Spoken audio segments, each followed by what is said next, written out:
Welcome to Avocado's GuacTalks, Conversations with Clients. We're really excited today. We have Racquel from the Charlotte Area Transit Authority and Carlos from the Avicado team. They're going to share some of their expertise on the deliverable review process created between Bluebeam and eBuilder.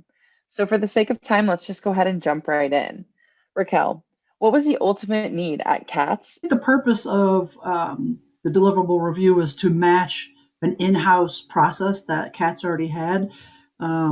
Basically, is to define and review approval processes for technical reports and other documents that are contract documents for capital projects. So the deliverable review and approval process confirms the project objectives have been met with accordance with the contract, and that they meet the exceptions of the project teams.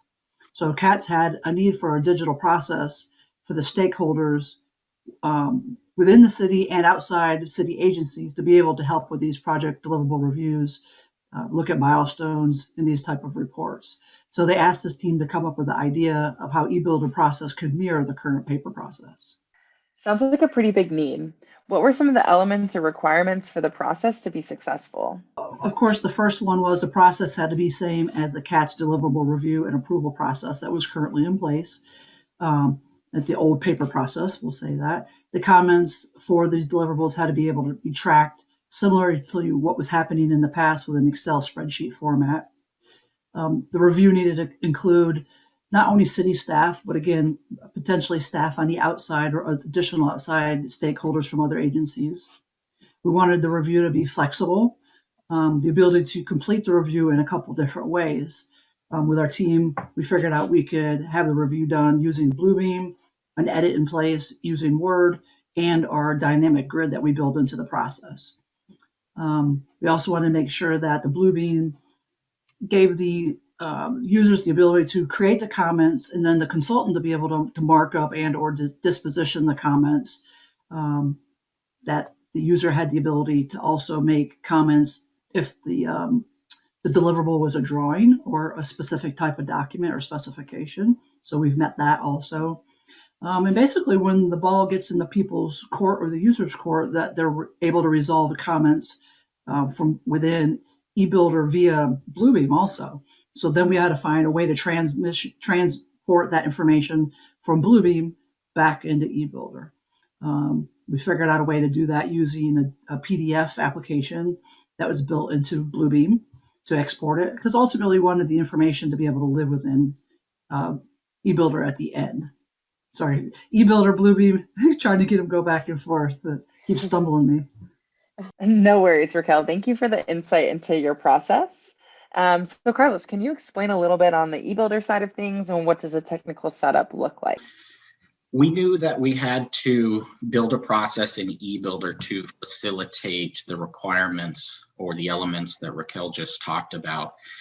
And the process within eBuilder is initiated and a deliverable is attached within it.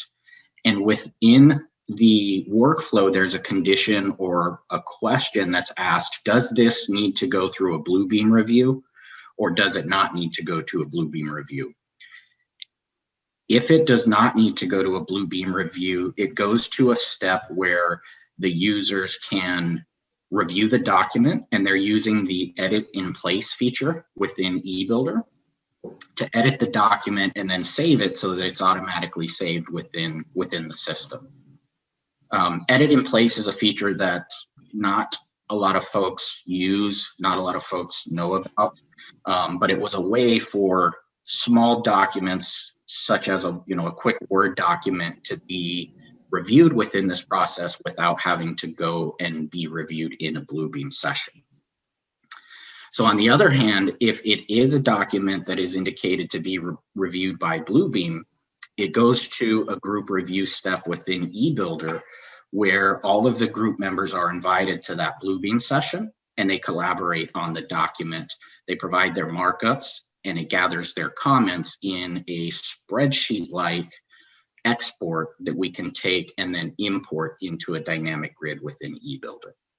Thanks, Carlos, for getting into the nitty-gritty. And what was the major benefit for you, Racquel? Does it make your job easier? I hope so. It really does.